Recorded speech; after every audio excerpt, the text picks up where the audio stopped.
Pakistan scored 556 in their first innings, with centuries from skipper Shan Masood and Abdullah Shafiq and Salman Agha, 151, 102, and 104, respectively. The amazingly flat pitch at Multan, the bowlers basically got nothing, but Jack Leach took 3 for 160 for England. In the next innings, skipper Pope lost his wicket early to Naseem Shah, but come on, man, that's just bad. But Crawley and Root stabilized the game for England. Duckett then came in and scored a quick-fire 84 off 75. No one's talking about that, but I thought it was a pretty good knock. Then the real bowling started. A 454-run stand between young Harry Brook, who ended up scoring a triple, and Joe Root. He made his highest test score, 262, and Brook made 317, basically deciding that he could be one of the greatest test batsmen of all time in the next 10 to 20 years. Brilliant batting, thanks to the basically inexperienced yet somehow finished at the same time Pakistan bowling attack and the National Highway Commission of Pakistan. A total of 823 for 7 was declared. An absolute trash from Pakistan in the next innings, both the pitch curators and the players in general. The team wasn't even able to muster 250 while trailing 267.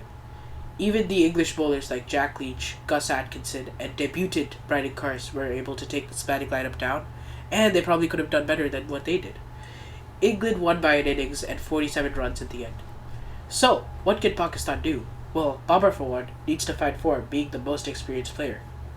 They can't just let all of the younger players do the work. Or they can try and make better pitches, ones that can actually do something for the bowlers. This will probably make the bowlers' efforts a lot better and a lot easier and a lot more visible to the people.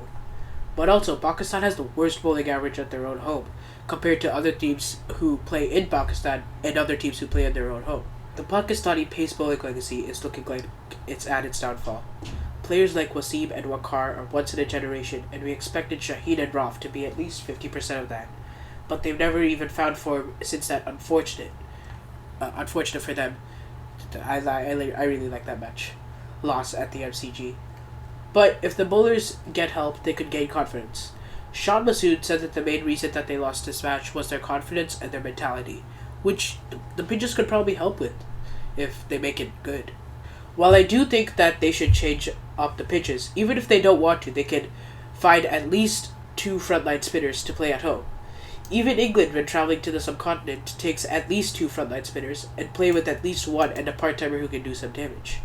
Pakistan is the same team who had a test spinner like Saeed Ajmal, Shakil Mushtaq, and Abdul Qadir, and now their best test spinner is a guy who plays like 2 tests at home a month, and only at home, has a strike rate of 62 in an era when the average bowling strike rate in tests is 51, and while playing in the subcontinent. Sure, he's the best that they've got, but a country that has produced stalwarts of spin having basically only a leg break spinner as their frontline test spinner isn't the best look, especially when you're a country that's playing in the subcontinent.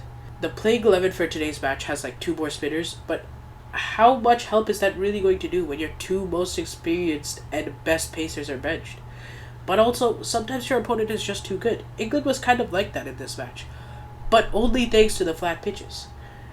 The board has to create proper pitches that shouldn't just be used for stat padding batters. And even if they only want to stat pad, they can stat pad the bowlers instead.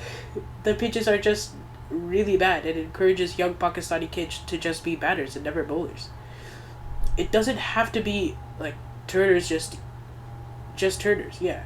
It can be pitches that are good for pace and bounce, like the recent Chepak pitch that India made versus Pakistan.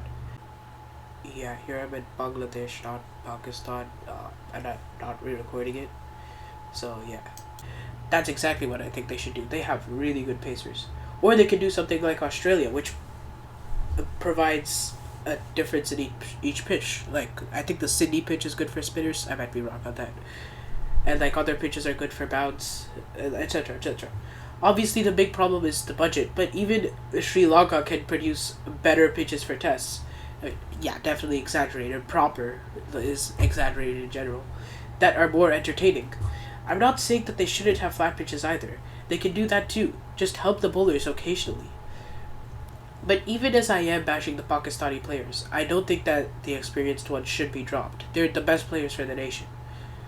Shaheen, Naseem, and Babar did, basically nothing wrong. I mean, they did things wrong, but it happens to everyone. It's the captain's and the board's duty to help the players themselves, not to just leave them like that. So essentially, the team is the mess, but they have to get all of their crap together if they want to win. Plenty of teams can win with underdogs. India 2007, India 2013, Australia 2023, India in 1983. I know I'm pulling out a lot of India examples, but I'm Indian, so obviously I'll do that. Sri Lanka 2014, England 2022, New Zealand, but fluke win, but it works in this case. New Zealand 2021, and Pakistan 2017 themselves. As the underdogs in 2024, they can still show up as a team if everyone, including the board, works harder and showcases their talent.